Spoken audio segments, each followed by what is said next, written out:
हर हर महादेव।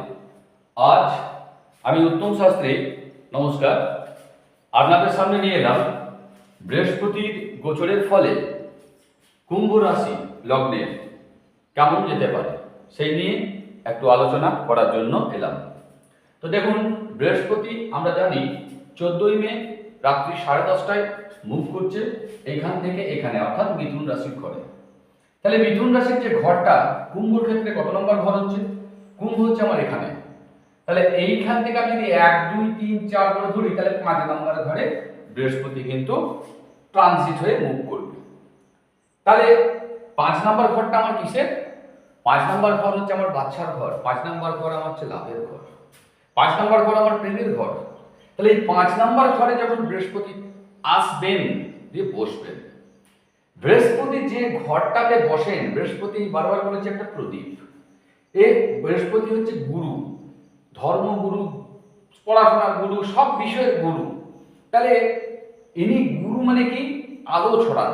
তাহলে প্রদীপ যেরকম আলো ছড়ায়, তাহলে প্রদীপ যে ঘরটাতে বসে তার নিচটা আলো, অন্ধকার হয়। তাহলে এই ঘরটাকে কিন্তু ড্যামেজ করছে। তাহলে এই ঘরটা যে যে কারণে রয়েছে সেই ঘরগুলো একটু ড্যামেজ হবে। অর্থাৎ বাচ্চা কাচ্চার শরীরে একটু ডিস্টার্ব হতে পারে, তারা একটু ইরিটেশন ফিল করতে পারে, অর্থাৎ সবেতেই একটু খিচখিচে মেজাজ, একটু পড়াশোনার দিকটা একটু ডিস্টার্ব হবে। তো আর কি হবে? আপনাদের স্বামী স্ত্রীর মধ্যে একটু প্রেমের মধ্যে মানে বনিবনাটা একটু কম হবে।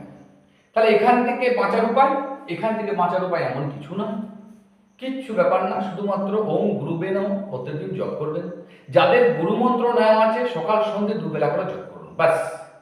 তাতেই দেখুন আপনার এই ঘরটা কিন্তু ভালো রেজাল্ট দেবে। কেন? গুরুদেব বৃহস্পতি কোনোদিন ক্ষতি করার জন্য আসে না, কিন্তু নিয়ম বলছে যেখানে উনি থাকবেন সেই ঘরটাতে তিনি দৃষ্টি দিতে পারেন না। কারণ আমি ধরুন এখানে দাঁড়িয়ে আছি, আমি কি আমার নিচের দিকে দৃষ্টি দেবো? আমার সামনের দিকটা, তাহলে আমার নিচের দিকটাতে আমার প্রবলেম হচ্ছে।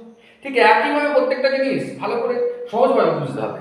এখানে টোটালটা বোঝার ওপর আমি আপনাকে বলে দেবো, আপনি মেনে নেবেন না। আপনাকে বাস্তব ব্যাপারটাকে বুঝতে হবে। বাস্তবে আমি যদি দাঁড়িয়ে থাকি, আমি কোন দিকে দেখবো?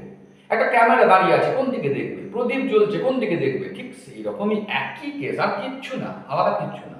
শুধুমাত্র তাহলে কি না, এই অ্যাস্ট্রোলজিক্যাল ঘরগুলোর সম্বন্ধে একটু আইডিয়া রাখা, কোথায় কত নম্বর ঘর কিভাবে কাউন্ট হচ্ছে, আর এই ঘরগুলোর ফাংশনটা কি, ব্যাস, আর কিছু না। প্রত্যেকেই নিজের আমি ওই জন্য শেখাচ্ছি, প্রত্যেকে নিজের ছক নিজে দেখতে পারবেন, কোনো চাপ নেই। যাই হোক, বেশি কথা বলে লাভ নাই। এখন আমি যেটা আসছি, তাহলে এইখান থেকে আমার দৃষ্টিটা, অর্থাৎ দেবগুরুর দৃষ্টি কোথায় আসছে? 9 নম্বর ঘর, 11 নম্বর ঘর, আর তার অ্যাসেন্ডেন্ট লগ্নের উপর। তাহলে যেহেতু লগ্নের উপর দৃষ্টি, তার মানে তার ব্যক্তিত্বটা বাড়বে, তার শরীরে মেদ জমবে, ঠিক আছে, তার মধ্যে একটা মানে গুরু টাইপের একটা ব্যাপার চলে আসবে। সে একটু ধর্মকর্ম, তার মনটাই একটু অন্যরকম হবে। কেন? ভালো মানুষের সান্নিধ্যে, ভালো মানুষের দৃষ্টি পড়লে যেটা হয়, তাহলে গুরুর দৃষ্টি পড়ছে, তখন তার মধ্যে অবভিয়াসলি চেঞ্জ হবেই হবে।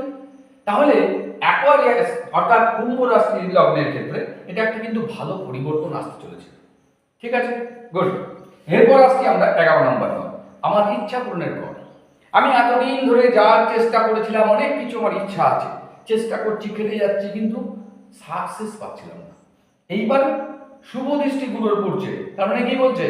শুভ দৃষ্টি যখনই পড়বে, ভালো লোক যখন তার হাত ধরবে, তখন কি হবে? সেই কাজটা তো বেরিয়ে চলে আসবে, অর্থাৎ তার সাকসেস গুলো এবারে পরপর পরপর পরপর হতে থাকবে, খালি দেখতে থাকবে। ঠিক একইভাবে 9th হাউসে দৃষ্টি দিচ্ছে। 9th হাউস আমার কিসের ঘর? 9th হাউস ধর্মের ঘর, 9th হাউস আমার ভাগ্যের ঘর।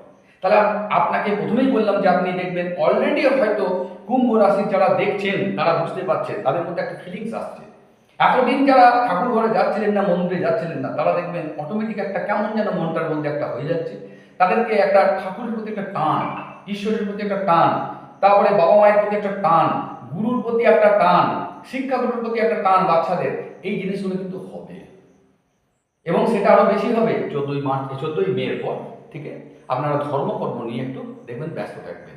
আর অ্যাকচুয়ালি যত আপনারা ধর্মকর্মের দিকে থাকবেন, দেখবেন মাছ মাংস ডিমের প্রতি একটু অনীহা, অর্থাৎ নিরামিষের দিকে আপনাদের একটু ঝুঁকতে মন যাবে। তাতে আপনার শরীর মন সব কিছু দেখবেন ভালোও থাকবে। তো এটা কিছুই না, এটা গ্রহের যে মুভমেন্ট, তার ফলে আমাদের মধ্যে এগুলো চেঞ্জগুলো হয়। ঠিক আছে, তাহলে আমরা বুঝলাম যে অ্যাকোয়ারিয়াস অর্থাৎ কুম্ভ রাশি লগ্নে আমি আমার হিসাব অনুযায়ী, দৃষ্টি অনুযায়ী খুব ভালো হতে চলেছে। ভালো মানে খুব ভালো হতে চলেছে।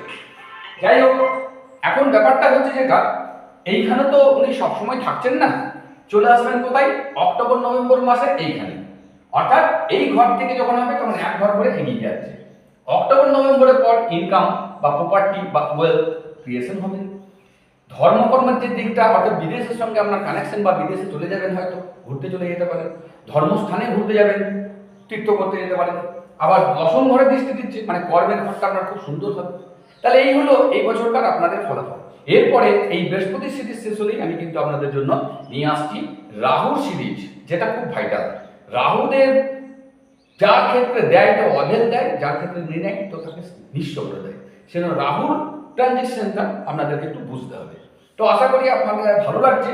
যদি আমার এই জিনিসগুলো, প্রেডিকশনগুলো আপনাদের মনে হচ্ছে বাস্তব হতে পারে বা আপনাদের সঙ্গে মিলছে, অবশ্যই লাইক সাবস্ক্রাইব করুন, বেশি বেশি করে শেয়ার করুন, যাতে আরও লোকের উপকার হয়। ধন্যবাদ, থ্যাংক ইউ।